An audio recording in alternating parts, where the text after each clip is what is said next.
All right, hello everyone. So I think we'll try to get started. Welcome to the first workshop of Cyber Academy. We're super excited to have you here. We love to see the great turnout. Yeah, I think we'll just jump right into our topic for today. We're going to be talking about open source intelligence and social engineering. I guess a quick show of hands. Who here has never heard about what open source intelligence is? Okay, that's great. This is going to be a great workshop then. I guess just a few announcements. You want to do it? Yeah, sure. Just a few announcements about some events that are happening in the near future for Cyber and ACM. I see a lot of familiar faces who came to the Sci Beta Row interest meeting last week, but if you didn't come and still want to join the team, the priority deadline for applications is this Thursday, 10/14. Our practices run weekly on Thursday from 6 to 8. No experience is necessary at all. If you have any questions, feel free to come ask me some point during the workshop today. I help run Sci Beta Row. And yeah, it's a lot of fun. What's PBR? Huh? What's PBR? Sci Beta Row is our competitive cybersecurity team. So if you are interested in basically getting more exposure to cybersecurity outside of our workshops, you can definitely come and play with our team. Oh, Is it supposed to be like Friday or is it Thursday? Thursday is 6 to 8. Yes. Yes. Thank you. And another thing, ACM internship applications are open now. If you go to our website, you can find more information. So every committee in ACM is recruiting for interns now, including cyber. So if you want to come join our committee and become eventually an officer, then applying to an intern is a good way to sort of be more involved in the committee outside just being a general member. If you have any questions, feel free to ask any of the officers about that. Cyber Academy. I put this question. We'll have a form on our site for you to sort of ask, because I think we're sort of questioning right now whether or not this time is good for a lot of people. Seems like we have a lot of people here, so maybe it does work. But if you don't think it's a good time, then let us know on the form. And otherwise, until further notice, our Cyber Academy will continue next week at hopefully the same time, but we'll see if the time changes based on what people say. We actually have a social later on this quarter during week 5 with Sci Beta Row, but anyone who wants to come can come as well. We'll be going rock climbing at Wooden, so yeah, that'll be a lot of fun as well. And if wait, question. It's most likely Friday, week 5, so like after everyone's like exams, but well, more information to come later about that. Bruin Odyssey, I don't know if you guys have played yet, but the first challenges just dropped yesterday, so the week 1 challenges are up. Feel free to try them out. I wrote one of the challenges, so I think it's a lot of fun, so definitely go check it out and make an account on the site. And yeah, if there aren't any questions, I guess we'll try to delve into our workshop's content. The application for cyber, it's if you go on our Discord in announcements and scroll up a little bit, there should be a link to the application, which is the Google form there, or you should also see the slides somewhere in there, and there should be a link on the slides as well if you want more information. If you can't find it, try to ask one of the officers or shoot a message on Discord, and someone will try to like drop it or pin it for you. So, but yeah, I guess we'll try to give. I think this year our official number, we're recruiting about 6 to 9. So there's not like a fixed number, but that's the range. Any other questions? If that's the case, then we might want to get started with some social engineering. So quick overview about what we're going to be covering today. We're going to cover some definitions. We'll delve into social engineering specifically a little bit. Then we'll delve into open source intelligence. And then finally, we'll talk about prevention, which is sort of how you could protect yourself from these sort of different attacks. So let's start with the sort of the big picture. What exactly is open source intelligence and social engineering about? Well, essentially, both of these topics sort of are just about cyberstalking. So as you'll see in today's workshop today, you know, in Cyber Academy, we cover a lot of very technical concepts here and there about how to exploit people or maybe defend against these exploits. But at the core idea of everything is that, well, at some point, you're going to have to run into people and sort of trick people. So you kind of need to figure out how to use these technologies if you want to perform a successful cyber attack. And so social engineering, a more formal definition, is about deceiving people into sharing confidential information, typically used for fraudulent purposes. We'll delve into some specific types of social engineering in a little bit. But open source intelligence is a concept that often goes hand in hand with social engineering. Open source intelligence, or OSINT, is known as synthesizing data from open sources to generate action. So if you haven't heard what exactly open source is before, open source is essentially pieces of software or collections of data that are available to the public. Oftentimes it's crowdsourced as well to allow you to contribute. But there's a trade-off with allowing your project to sort of be out in the open, right? Because on one hand, well, more people can use it because it's easy to modify, but it also leaves you vulnerable to security vulnerabilities because people can look at your code in the public, right? And they can just sort of figure out where all the bugs are. But on the other hand, you also have more people looking at your code to try and help you sort of fix the bugs. So that's a concept that sort of drives at the core in what a lot of security researchers do today. And as you sort of see, that'll be sort of a theme with some of the different things we explore with OSINT. Alrighty, we'll start with social engineering. And on the left side, a couple of different types of social engineering. Unfortunately, we will not have enough time to cover all of them, but if you're interested, you can learn about them. And so the first one and the most common one, some of you guys might have heard about this before. It's called phishing, and this is actually the most common social engineering attack. And this is oftentimes where an attacker will send an email pretending to be from like a reputable company, maybe from like a bank or like from UCLA, something that you would click into. And then the goal is to basically get the victim to respond with personal information or to click on some link that will install malware on the user's device. A more specific type of phishing is spear phishing, where instead of sending out maybe like a general mass email trying to get as many people to click on a link as possible, you want to target a specific person or an organization. So if there's like a CEO of a specific company that you know about and you know their interests, maybe you'll send an email targeting those specific interests. So it's more research-based and more personalized. All right, so these are actually two emails that I got last year. They're both about work opportunities at UCLA for CS students, $300 payment weekly, and from a Dr. Sahai Amit. And so we do have a professor named Amit Sahai here. And so does anyone see anything interesting about these emails? Are these legit emails? Are there any issues with them? Yeah. Yeah, I just sent it out. That's not a UCLA.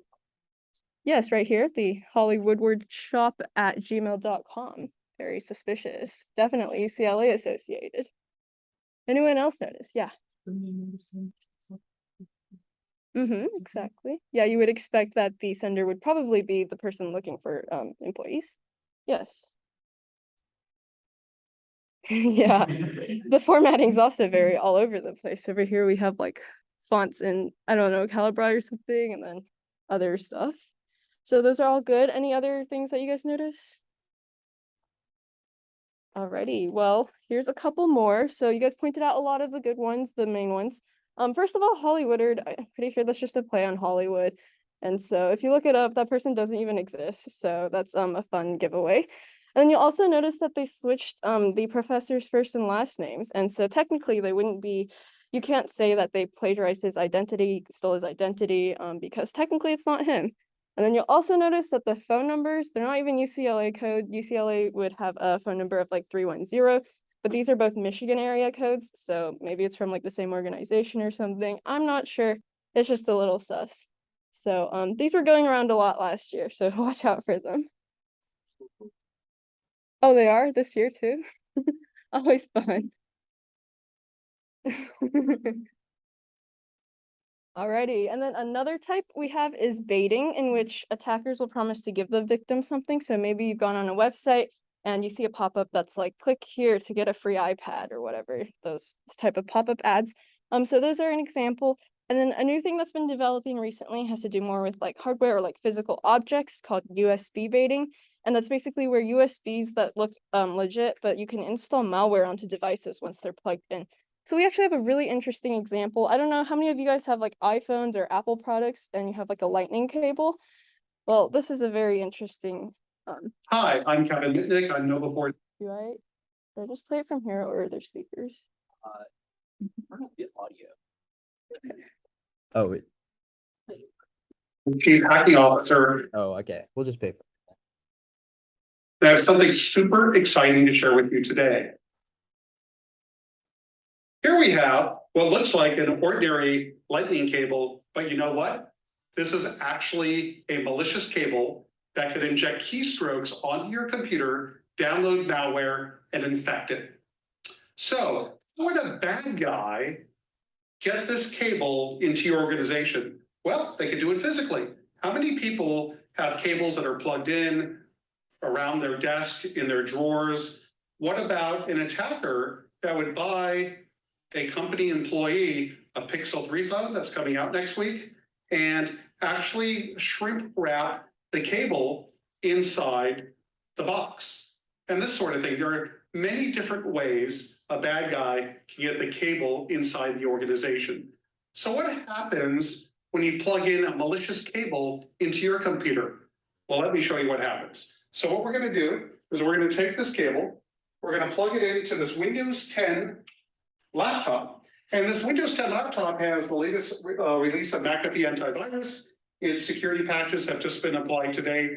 This is typically what you would see in an organization. Over here, we have the attacker computer. You see this big white screen? When this computer becomes infected, we're going to see a connection from the malware over here. Now, does this cable actually work? Of course. If we take my iPhone, and we plug it in, it actually charges the iPhone. Over here on the Windows 10 laptop, we see that iPhone has popped up. So let me show you how this works. What we have here is we have the Bluetooth transmitter that's going to command the cable to inject keystrokes to download malware for Windows 10. So here we go. And look at the lower left-hand corner of the screen. Those are the keystrokes that are being injected. And now the machine's infected with malware. And on the left-hand side here, we'll see the Trojan pop up in 1 second. There it is. So now with this remote access Trojan, the attacker has full control of the victim's laptop. So, hi, I'm Kevin Mitnick. That's just an example of, oh, that got really small, of an exploit that is gaining traction these days. And you can see how something that, you know, you would use every day is also capable of being turned into something malicious. So that really preys on social engineering and like trust and people's trust. Hi, I'm Kevin. All right, another type you might have gotten is called scareware, and this is just frightening messages like warning, you have viruses, please click here to get rid of them. And they really prey on people believing that they're immediately in danger and need to get rid of that right now. Except usually it's like when you click on remove the virus, that's how you get the virus. So that's another type. And some other types, if you're interested in maybe UI or UX or like design or anything, currently there are URL hijacking and UI redress attacks. So the first one is instead of maybe an actual website like apple.com, you switch the L with the 1 so that when people make a typo, they'll accidentally go to your website and maybe your website has bad stuff on it. Or maybe they're going to make a typo and type like 3Ps. So you can buy all of the domains for the like typoed websites and then redirect people there, and maybe you have malicious stuff on there. So that's one way to take advantage of mistakes. And then another one involves having like layers. If you've ever worked with CSS, HTML, sometimes you'll have like iframes or different layers. And what you can do is have like an invisible layer on top that the user doesn't really see. And underneath it, it's like delete this ad or cancel, or in here it's like claim your prize. But what the layer actually is, like the hidden layer that you've put on top, is like a payment or something that steals information. So you can trick people into believing that they're clicking on something that they're not actually going to click on. It's not just URLs, sort of any sort of scenario where you can make a typo, attackers will try to exploit. So I don't know if you guys have experience with package managers before, but you know, if you're developing a program, you may need to borrow some packages that already exist. And so a common set of attackers have, what they have done is that they have set up packages that look very similar to very popular packages, except, well, they're just like a couple letters off due to typos. And so they also can sort of, if you make a typo, you can accidentally download a piece of malware onto your device very easily. So you have to be very careful. This is apple.com. It's a very interesting video. I do recommend Yes. That's like, that vulnerability is patched by Chrome now, but a lot of browsers used to be vulnerable to that sort of character trick. So I definitely recommend watching. Awesome. So we're gonna take a little break right now and say hi to the people next to you, exchange socials maybe. Will this have relevance later? Maybe. I don't know. Just say hi. Hi, Brad. Please sit next to their friend. Yeah. But I mean, like, come on, you could. So, like, Juliet, what's your mother's maiden name? What's your spouse's name? That's a good question. What's your favorite pet? I don't have any pets. That's too bad. What was the name of your elementary school? Oh. I hope that doesn't sorry. We should. Very stupid. Like standing here.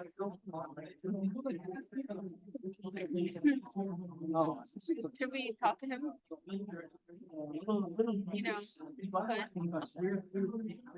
Isn't that weird if we both go? True. Maybe Benson If we're like almost done.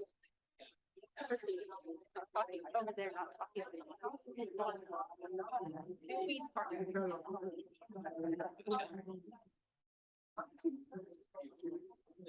Benson moment.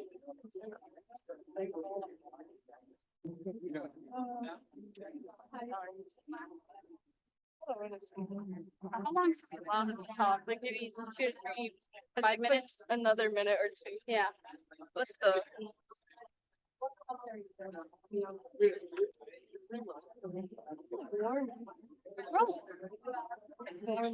That is warm. It's like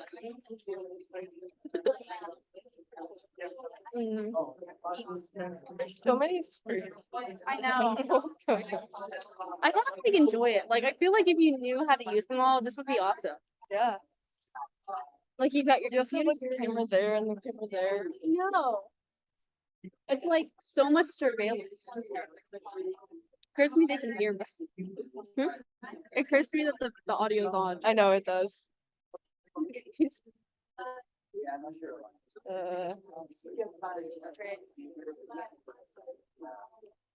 Alrighty. Who's next? I don't think I'm next. You're leading the activity? I think Activity? Yeah. Oh, I'm doing. Should do it with Rory. That was entertaining. yeah, targeting again. All right. Wait, I don't know. Should we like tell people to stop and then like reveal the questions? Cause like All right. To sort of bring it back a little bit, I hope you guys get to know your partner a little bit better because, surprise, surprise, now it's time for you to attack them. So, what you're gonna do is you're gonna try to answer a lot of these common security questions about your partner, just sort of in between each other and see how accurate you're able to get. Maybe you'll use some open source intelligence by drawing upon their social media. But yeah, see if you are able to answer as many of these questions. As sort of a demo. I'll try to do a demo right now for everyone right now. I don't know. Let me pick someone completely random in the audience. Rory. Rory, could you stand up? All right. And so can someone pick like 2 of these questions that I have to try to solve on here?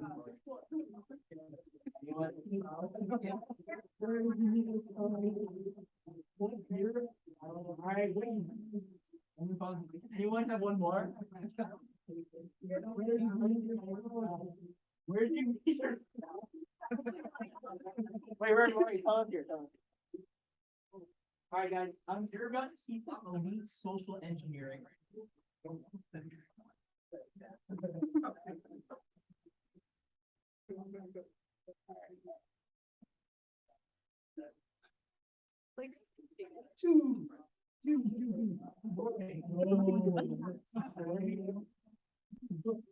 gotta tell you, I'm so hyped about this. My mom just turned 50, and that's crazy. I don't know about your mom. I don't know how old your mom is, That's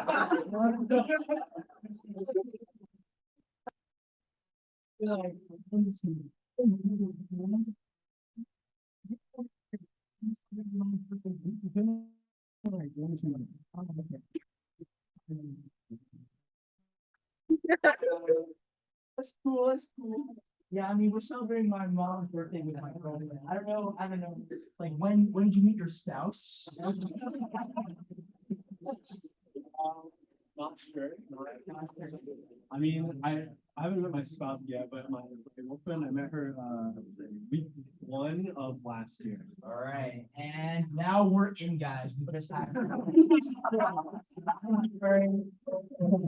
All right, so let's try to take like a couple minutes, see how many of these questions you can answer, and we'll try to poll everyone to see how many they're able to successfully do with their work.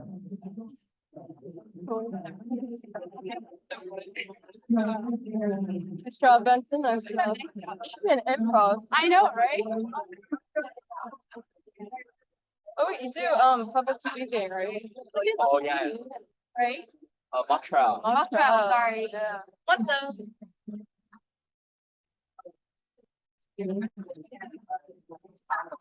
That might just. Your privilege is just standing here. Fun seeing us on that tree. It's even more fun when we had these because then you could get every angle. I know. I feel so powerful. Like I look down because I have so many screens. Name of my high school that I.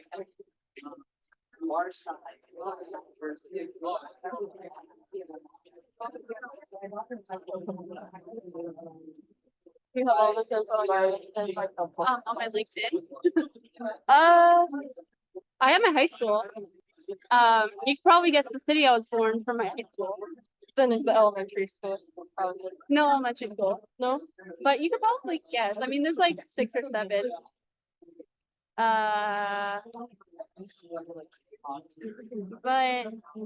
I don't have. Favorite artist? I don't know. I don't I have. feel like people have a lot of favorite artists. Yeah, I feel like I never choose that one just because it's like if I'm asked that question by myself, I won't know. Like, I feel like I have to do something like what was the name of your elementary school, or yeah, or like your elementary school best friend, or what city were you born? You know, stuff like that. Were you born in the same city you grew up in? Yeah. Were you? Nope. I moved in like 5 or 6. Where were you born? Reading. Yeah. Oh no, my account. No, it's near like Mount Shasta. Yeah, yeah. It's like way up north, right? And then I moved like slightly down north more. I mean south more. Yeah, to like Folsom, right? Yeah, and then now I'm like south in LA. South. Wow. It's just slowly moving south. So Soon you'll be in, like Mexico or something. Yeah. Bring it back a little. Maybe an internship. So, There you go. That's true. I guess as a show of hands, from your conversation before and maybe like looking at their social media, was everyone able to like answer at least like one of these questions about their part? Okay, we have some slowly raising hands. Yeah, Rory's raising hand. I mean, we pawned Rory like for minutes, so. Okay, so yeah, as you can sort of see, we'll talk a little bit more about these knowledge-based security questions, but as you sort of tell, this sort of information, right, is sort of open to the public. And if you ever had an account before, a lot of these accounts like rely upon these questions. So this sort of delves into our next part about our workshop, which is about open source intelligence. How do you sort of use available public information to sort of find information about people and sort of exploit that? All right, and I guess we'll just jump right into OSINT. So as a sort of like quick clip, we'll actually show you a video from the hit TV show on Netflix, Mr. Robot. Netflix. It's on Netflix, right? Is it actually? Oh, my bad. It's on Amazon Prime. All right. But yeah, we'll watch it real quick and then I guess we'll chat about it a little bit.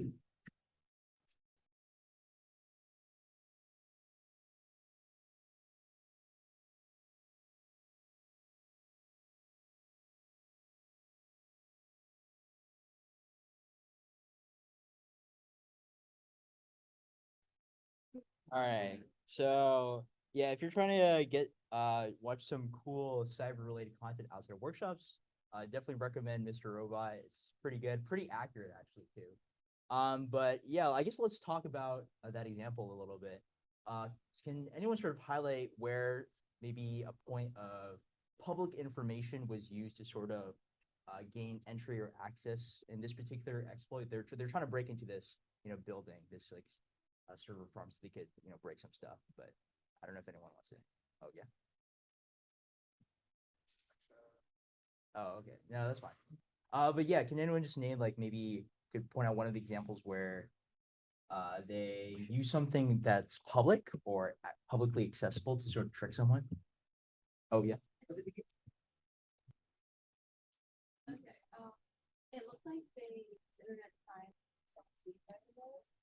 Right. So they use like the company's sort of like public registry of, who's in the company. So that's their sort of the attack vector with sort of generating reconnaissance from this sort of public information to sort of find out the right people to perform social engineering on. In a way, it's sort of a form of spear phishing because they're trying to perform and target the exact right people. I guess anyone want to highlight the big one towards the end of the video that was kind of cool?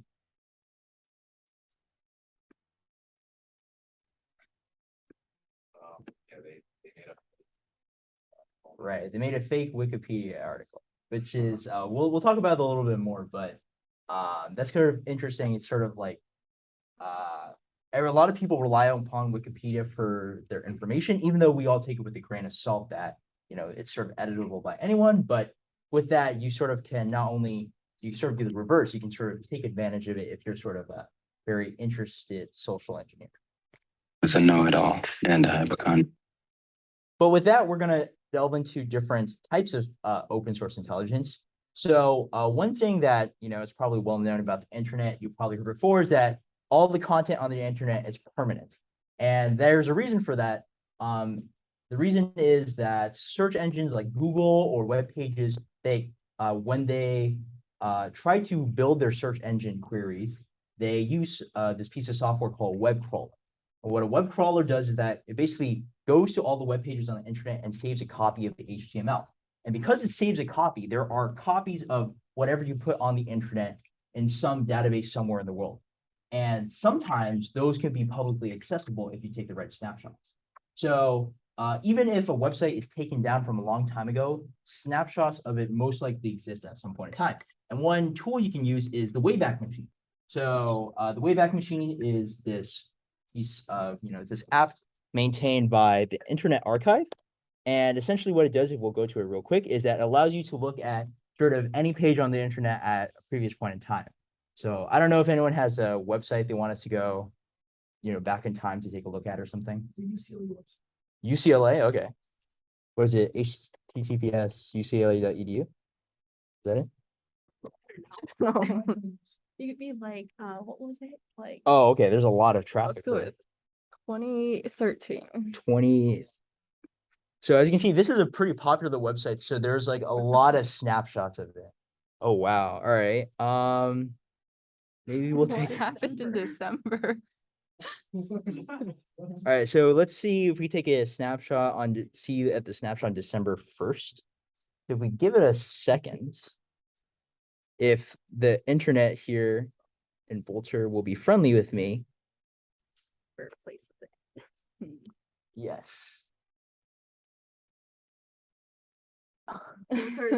So- The Wi-Fi is not being friendly today. But what you can see is, wow. So I guess the style of the UCLA website has not changed in the past. What is that? 9 years.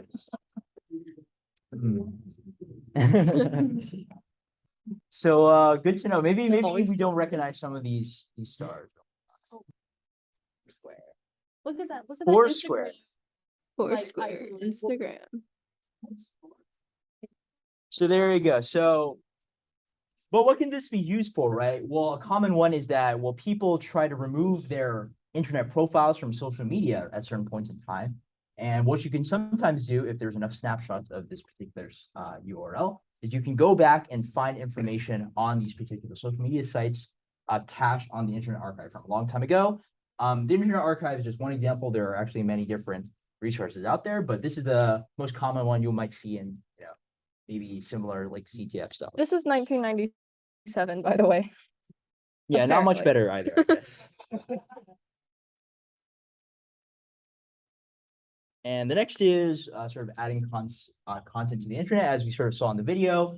Wikipedia and also blogging sites like Medium and maybe other online Wikipedia sites are sort of publicly available. Anyone can contribute to them. So as we sort of discussed, this can sort of go both ways, because sometimes when you add content to the internet, it helps spread information, which is the goal of these sites. But sometimes people act maliciously and sort of do that. So you have to be sure that not only the sites you're using, maybe they have some sort of mechanism to sort of fact check their information, or you can use open source intelligence to look at other publicly available sources to sort of verify the content that's on there.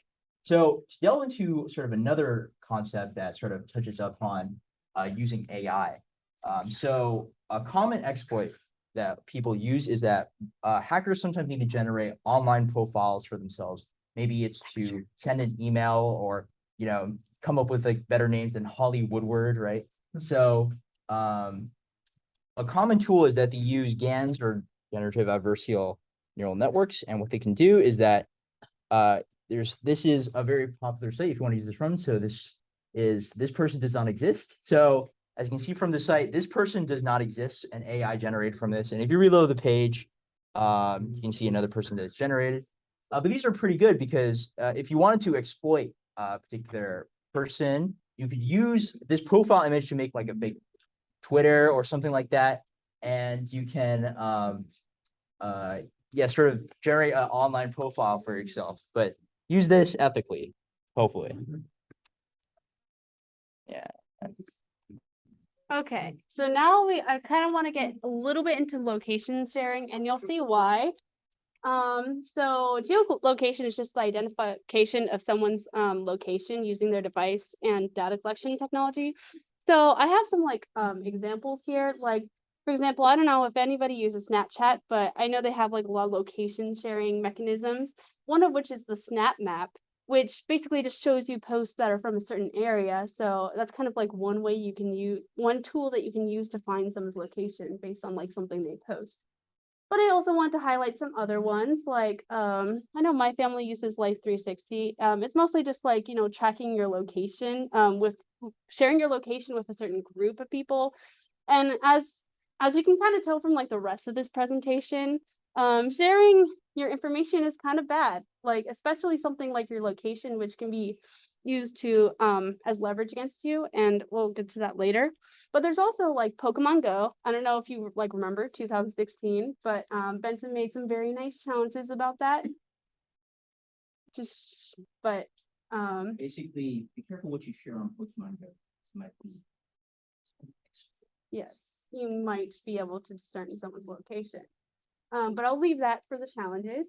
And obviously, like if you see like, you can use Google Maps and Google Street View to find like someone's location. Like say you're on like Instagram or something and you see the background and you're like, like that seems kind of familiar. Like you can use Google Maps to take advantage of that and find their exact location.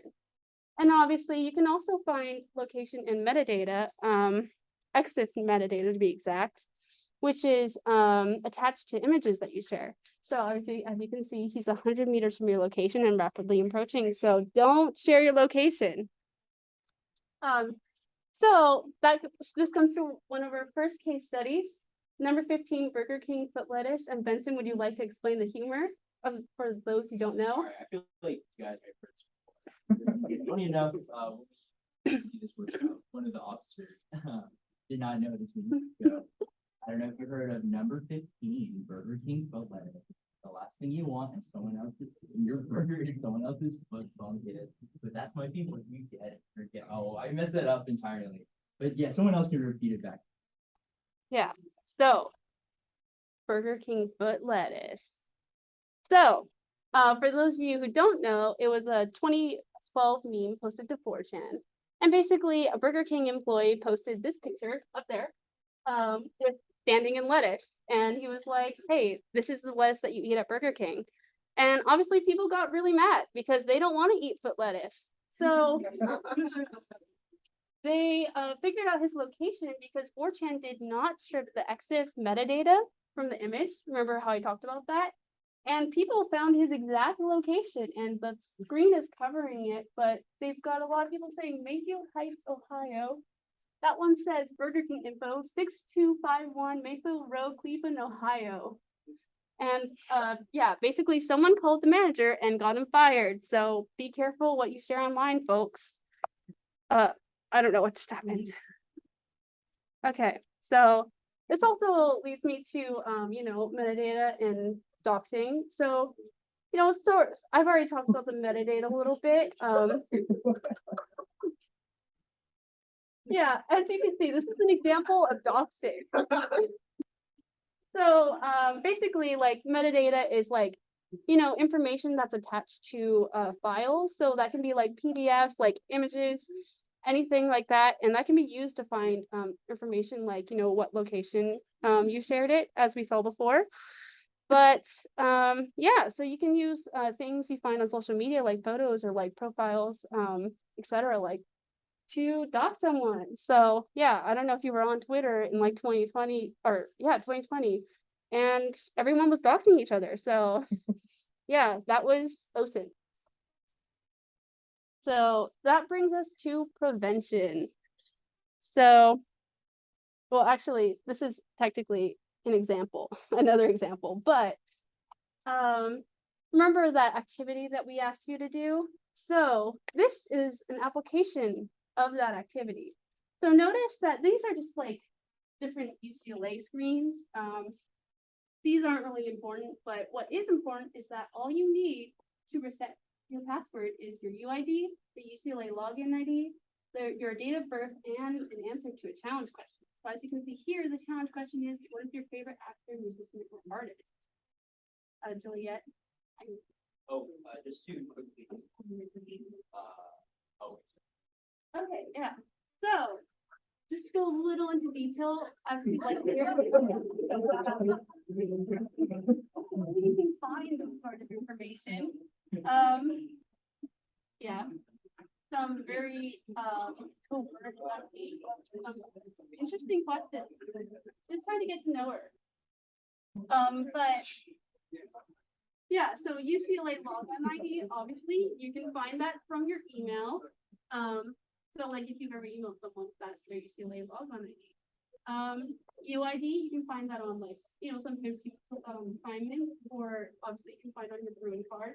So if you find someone's lost Bruin card and you see their name, you maybe find their UCLA email, you could, and you find, like, I don't know, social media account, you could find their date of birth.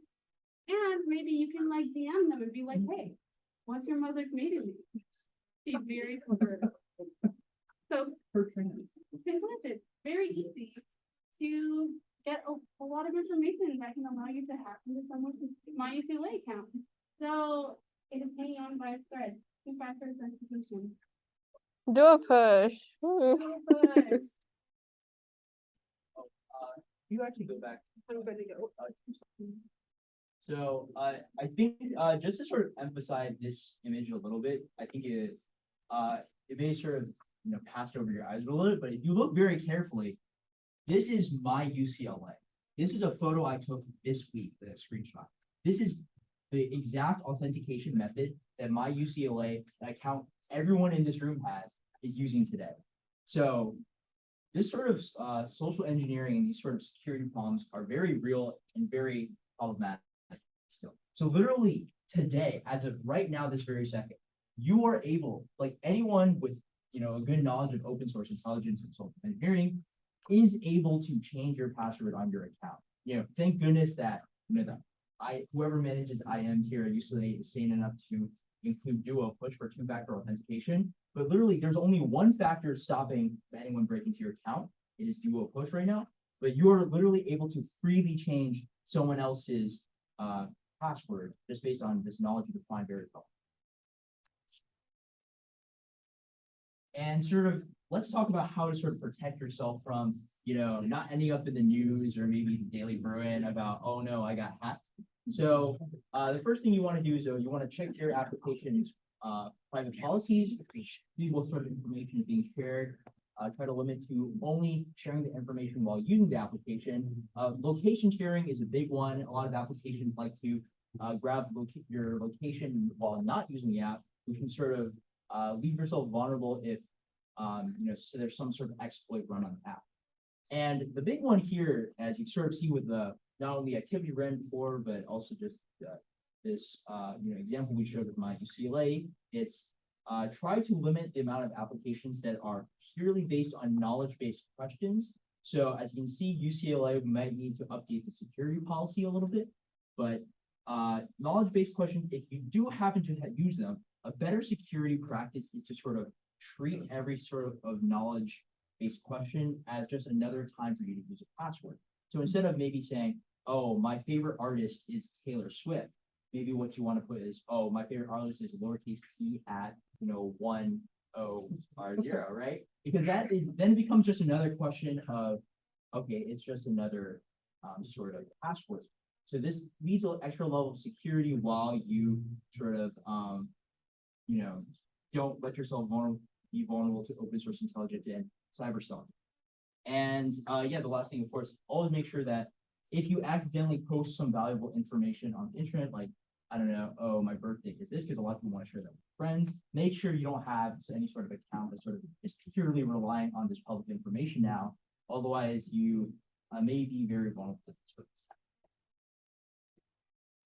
And with that, we just wanted to highlight a couple of different resources. So a lot of what we pulled from today's workshop is from OSINT Dojo. It's a pretty cool website. If you go to it, it has a lot of resources about open source intelligence. And just to highlight some of the resources on there, there's some resources on there on how to start a career in open source intelligence. Because we showed some very funny examples, but it's actually quite serious. The CIA, FBI, they're all hiring people who are very good on open source intelligence because not always just regular people who are sort of vulnerable as hackers are getting exploited by open source intelligence, but terrorists, other military organizations, they also use the internet and social media and sort of rely upon the sort of same stuff we do, and they're also vulnerable. And a nice way to sort of do it is to take a look and understand these concepts is the attack surface diagrams. So you can see here's a diagram with Instagram. If you want to sort of use this to be like, okay, I want to find out the relationship of this person. So I go to an Instagram account, I look at their posts, I see like some of the replies. Oh, this person replied to this person, so they have some sort of relationship. And of course, the Wayback Machine, which we've done before, and Google Maps, I'll recommend as a pretty good resource if you are trying to find geolocation data.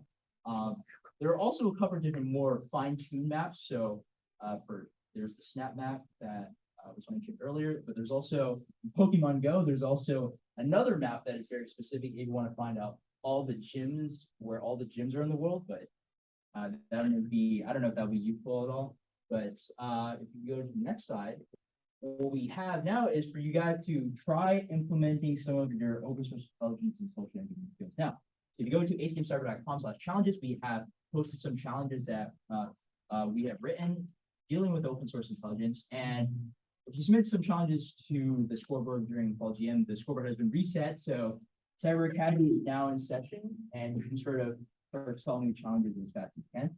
And there's a note because there is a prize at the end of the quarter for the top players on the leaderboard who try to come to all of our workshops every week and solve all of our challenges. And we will have until the weekend before CTF After Dark, which is sort of our big event at the end of the quarter, culminating Cyber Academy with the CTF. And if you run into any problems or have any questions, feel free to just come ask the officer now. We put our name on the challenge, or just shoot them a DM on Discord if you want to ask these later.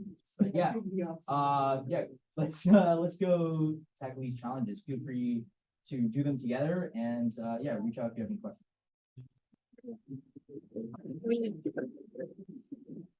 Should we, or are they using the links? Oh, and thanks for coming. Here's a Here's very your link not tree. suspicious link tree. It's not a phishing scam. we swear. Definitely not.